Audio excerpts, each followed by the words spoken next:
ৰবিশ্ব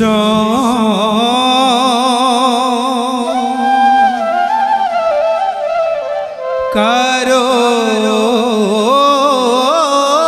তাও বিষ্ণু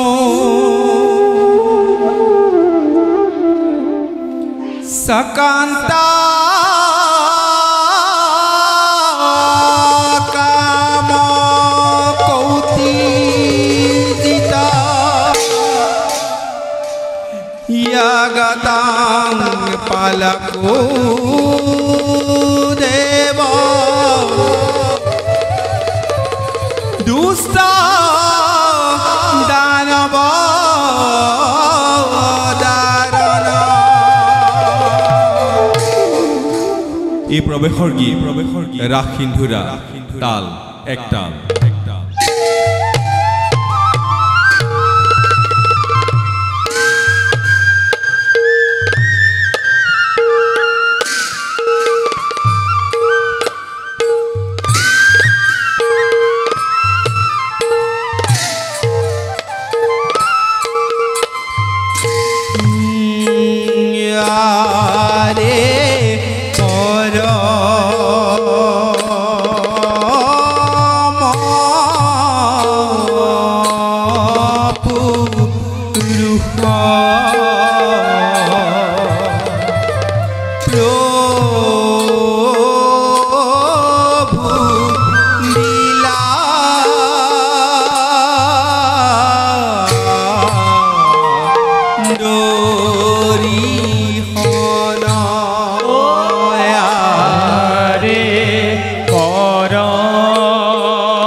প্ৰবাহিত মহাকাশৰ তাৰকা অথবা নক্ষত্ৰক নিয়ন্ত্ৰিত কৰা যেনেকৈ এক নিৰ্দিষ্ট নীতি অথবা বিধান আছে, ঠিক সেইদৰে এই ব্ৰহ্মাণ্ডৰ প্ৰতিটো জীৱনক নিয়ন্ত্ৰিত কৰা এক নিৰ্দিষ্ট নীতি অথবা বিধান বিৰাজমান।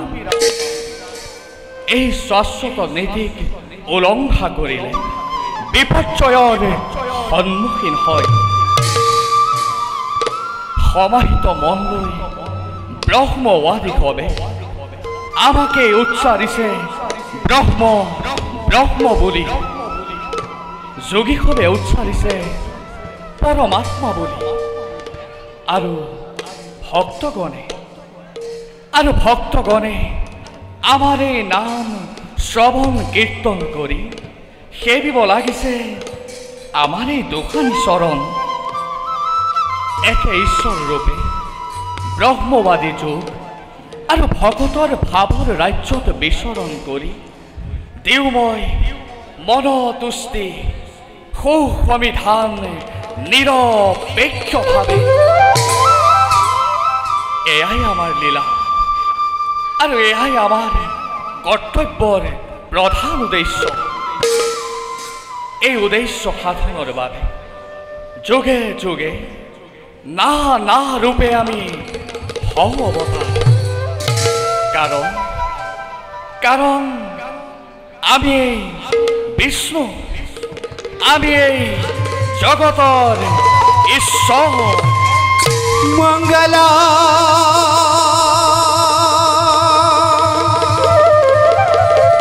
ভগবান বিষ্ণু,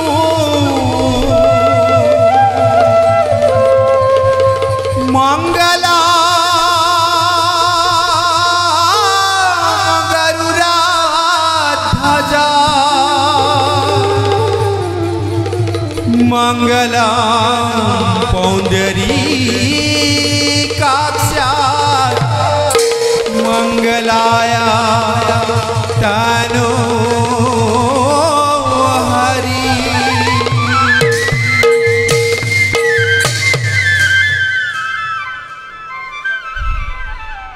যাওঁ সৃষ্টিৰ কল্যাণৰ বাবে নিজ কৰ্তব্যত অগ্ৰসৰ।